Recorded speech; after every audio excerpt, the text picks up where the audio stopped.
Did you know? Sonic's trademark speed was actually inspired by the original Super Mario Bros. In issue 260 of Nintendo Power, Sonic's co-creator Yuji Naka revealed the initial concept for Sonic the Hedgehog's fast gameplay came from playing level 1-1 of Super Mario Bros. Over and over again as fast as he could, since you always had to play the level first regardless of whether you used warp zones or not.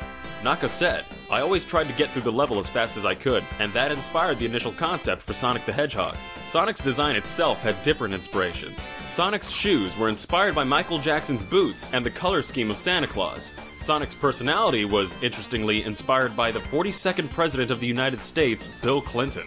Michael Jackson has other connections to the Sonic franchise. According to Sega Technical Institute director Roger Hector, Jackson was initially brought in during the development of Sonic 3 to compose some music, even though his involvement was never mentioned in any of the game's credits. Jackson's removal was supposedly due to the child abuse allegations against him that arose at that time, and his removal led to the music being reworked. In December 2009, Jackson's composer Bradley Buxer, who is credited in Sonic 3 as Brad Buxer, told French magazine Black and White that Jackson was involved with some of Sonic 3's compositions, and was supposedly not credited because he wasn't happy with how the Genesis' lacking sound chip handled the music. More Sonic games have interesting stories surrounding their soundtracks. Hideki Naganuma, who composed most of the music for Sonic Rush, usually sampled audio from many other mediums when making his music. For Sonic Rush, Naganuma sampled audio from at least 14 other creations. An obvious sample is in the track Back to Back, which uses the main melody from Louie Louie.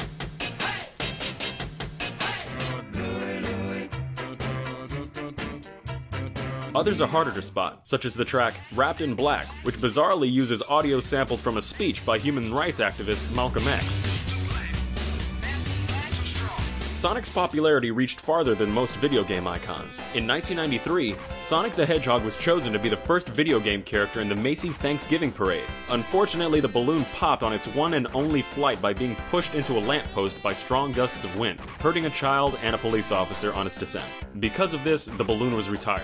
A differently designed Sonic came back in 2011 and has been there since. Sonic also won the award of the longest running video game comic in 2008. Archie Comics made over 200 issues, including specials. Sonic's comic started in 1993 and is still going today. Sonic has even influenced the naming of scientific discoveries. There's a gene called Sonic Hedgehog, named after Sonic himself. The gene also has an inhibitor, something that can stop the process of a gene, named Robotnikinin, named after Sonic's nemesis, Dr. Ivo Eggman Robotnik. A lot of the content in Sonic games has also been reworked, and sometimes cut entirely. In the original Sonic the Hedgehog, Sonic was going to wear goggles. The goggles can still be found in the game's ROM.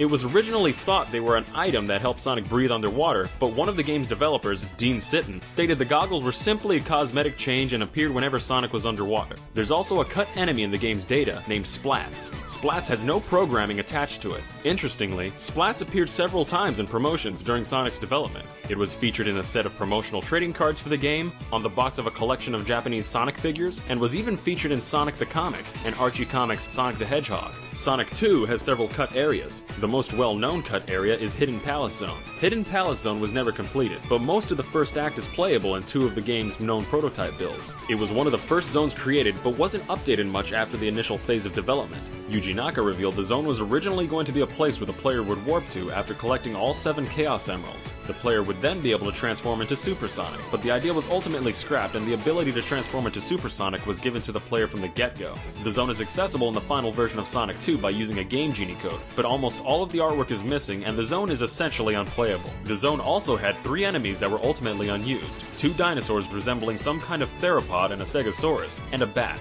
There was also a forest level called Wood Zone that seemed to have been worked on for a longer time than the Hidden Palace Zone, and a desert area called Dust Hill Zone.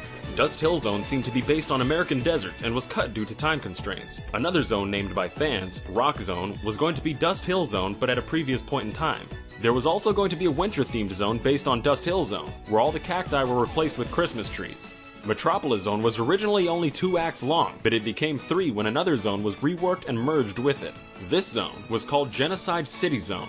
Level designer Tom Payne said the name was chosen by the Japanese developers, who didn't have a strong grasp on the English language. The zone was renamed to Cyber City Zone to be less offensive before being reworked and merged with the Metropolis Zone.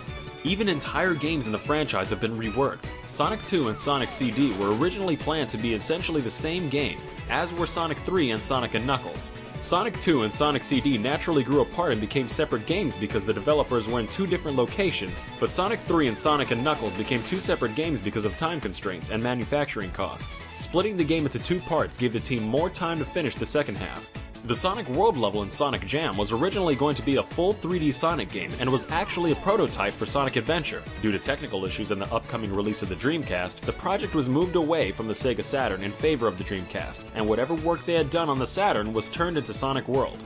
Sonic and the Secret Ring started out as a port of 2006's Sonic the Hedgehog, but Sega wanted to focus on a game for the Wii's launch that focused on the Wii controller's capabilities. They ultimately decided to change it into something entirely new. That's all for today, but don't forget to subscribe to us on YouTube and follow us on Facebook and Twitter. Make sure you also check out DidYouKnowGaming.com, where we post gaming trivia every single day. If you liked this video, check out our other videos. And check this out. Check this out right here. Check out the latest Dub of the North Star. I mean, look at it. Look at that. And I sound like a normal person in it. For real.